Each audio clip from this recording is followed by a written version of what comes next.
부서진 마음이 복음의 문을 엽니다. 그때 그 눈물이 여러분은 그립지 않으십니까? 사랑하는 여러분, 우리는 신앙생활하면서 때로는 문득 떠오르는 장면이 있습니다. 그것은 어떤 논리나 지식보다 더 선명하게 우리의 내면을 붙잡고 흔드는 기억입니다. 바로 주님을 처음 만났던 그날이죠. 말 한마디 제대로 하지 못한 때 그저 눈물만 흘리며 주님 앞에 무릎을 꿇었던 그 자리. 그분의 사랑이 얼마나 크고 내 죄가 얼마나 깊은지 알게 되었을 때 터져나왔던 그 통곡. 혹시 그때의 눈물이 지금 낯설지 않으신가요? 회개란 단지 슬픔의 표현이 아닙니다. 그것은 내 존재가 얼마나 연약하고 부서질 수밖에 없는지를 인정하는 영적 항복의 시작입니다.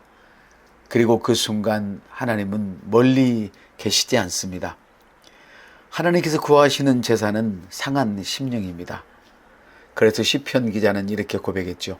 하나님이여, 상하고 통회하는 마음을 주께서 멸시하지 아니하시리이다. 시편 51편 17절. 이 말씀은 우리가 어떤 상태에 있어야 하나님을 만날 수 있는지를 말해줍니다. 상하고 통회하는 마음, 그 자리에서 복음의 문은 열리기 시작합니다. 회개는 능히 잘못했어요 라고 말하는 것으로 오해하곤 합니다. 그러나 성경은 단지 죄를 인정하지 않는 것을 회개라고 하지 않습니다. 진정한 회개는 방향을 바꾸는 것입니다. 그것도 전적인 방향 전환입니다. 죄를 미워하고 하나님을 향해 돌이키는 결단입니다. 예수님께서 공생애를 시작하시며 가장 먼저 선포하신 말씀이 무엇이었습니까? 회개하라, 천국이 가까웠느니라 였습니다. 이 말씀은 단지 죄의 자백을 넘어서 천국을 향한 마음과 삶의 대전환을 촉구하는 외침이었습니다. 십자가 앞에서 꿇어 엎드리는 것, 그것이 회개의 시작입니다.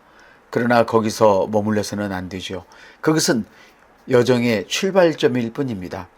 회개는 내가 할 수 없다는 무력함의 고백이자 그러니 주님만이 필요합니다 라는 전적인 의존의 신앙을 말합니다. 그 무너짐의 자리에서 부활의 능력이 시작됩니다. 회개의 은혜는 우리를 땅에 엎드리게 하지만 거기서 멈추게 하지 않습니다. 복음은 우리를 회복시키고 예수 그리스도의 생명으로 다시 일어서게 만듭니다. 만일 우리가 그리스도와 함께 죽었으면 또한 그와 함께 살 줄을 믿노니라고 로마서 6장 8절에서 말씀하셨죠. 여기서 죽음은 회개이고 살 줄을 믿는다는 것은 새 생명으로의 전환입니다. 이 연결이 없으면 회개는 단지 감정적 후유에 불과합니다. 하지만 부활의 소망이 함께 있을 때에 그 회개는 생명을 낳습니다. 예수님은 나의 죄를 대신해서 죽으셨을 뿐 아니라 나의 죄가 되셔서 죽으셨고 나는 그분과 함께 다시 살아났습니다. 이것이 새로운 피조물의 출발점입니다. 죄인이 아닌 의롭게 된 자로 살아가는 복음의 정체성이죠. 우리는 베드로의 실패를 알고 있습니다. 그는 예수님을 3번 부인했고 닭이 울자 그 말씀이 생각났습니다. 베드로가 밖에 나가서 심히 통곡하니라. 누가복음 22장 62절. 그날 베드로는 무너졌습니다. 그러나 그것이 끝이 아니었습니다. 주님의 시선은 정죄의 눈빛이 아니라 회복의 부름이었습니다.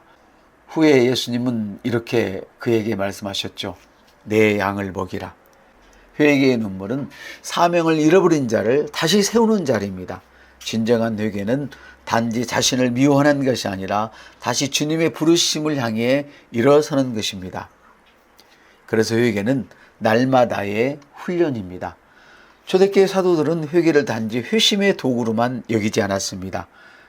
그것은 하루하루를 새롭게 하는 생명의 통로로 여겼습니다.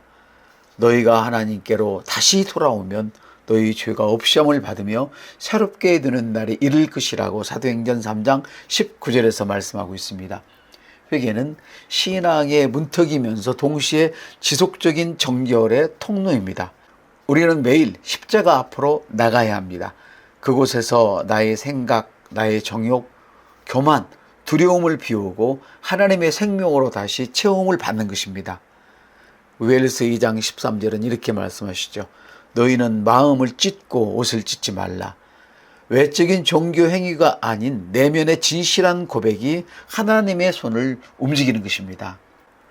회개가 없다면 복음은 머리 지식으로만 남고 맙니다. 회개는 복음을 내 삶의 실제로 받아들이는 문과 같은 것입니다. 그러나 그 복음은 반드시 새로운 피조물의 삶으로 이어져야 합니다. 그래서 회개의 눈물은 우리를 무너뜨리는 것이 아니라 우리를 다시 지을 하나님의 손에 내어드리는 믿음의 고백과 같은 것입니다. 그리스도의 생명은 단지 죄를 용서할 뿐 아니라 우리 안에 새로운 본성, 새로운 능력, 새로운 정체성을 심어줍니다. 그래서 고린도후서 5장 17절은 이렇게 말씀합니다. 누구든지 그리스도 안에 있으면 새로운 피조물이라. 이전 것은 지나갔으니 보라 새 것이 되었도다. 믿음의 고백 함께 합니다. 나는 나의 죄를 직면합니다. 나는 나의 교만과 자기 의를 주님 앞에 내려놓습니다. 십자가 앞에 나를 드러냅니다. 주님의 보혈이 나를 새롭게 하심을 믿습니다. 나는 회개의 은혜를 잊지 않고 살겠습니다. 나는 주님의 은혜로 이제 일어섭니다. 죄인이 아닌 의인된 자로 살아갑니다. 사랑하는 여러분, 오늘 주님의 십자가 앞에 다시 나가십시오. 울던 그 자리에서 다시 일어서십시오. 회개는 복음의 입구이고 새로운 피조물의 출발선입니다. 더 이상 죄의식에 눌리지 마십시오. 주님은 정죄하지 않으십니다. 오히려 말씀하십니다. 일어나 걸어가라. 너는 죄사함을 받았느니라. 할렐루야. 이제는 주님의 생명으로 살아갈 시간입니다. 울며 씨를 뿌리는 자는 반드시 기쁨으로 단을 거둘 것입니다. 고백 같이 하겠습니다. 주님, 저희 죄를 회피하지 않고 정직하게 직면합니다. 숨기지 않고 감추지 않고 있는 그대로 주님 앞에 나갑니다. 저의 말과 생각, 태도 속에 숨어있는 교만과 자기의의를 봅니다. 제 안의 유선과 두려움, 변난과 불신을 주님 앞에 토해냅니다. 저의 죄를 용서하실 뿐 아니라 저를 새롭게 하시는 주님을 믿습니다. 주님 십자가 앞에 저의 자아가 무너지기를 원합니다. 저의 자존심과 강한 껍질이 주 앞에서 깨어지기를 원합니다. 회개는 눈물로 끝나지 않고 주님의 품 위에 안기는 것임을 압니다.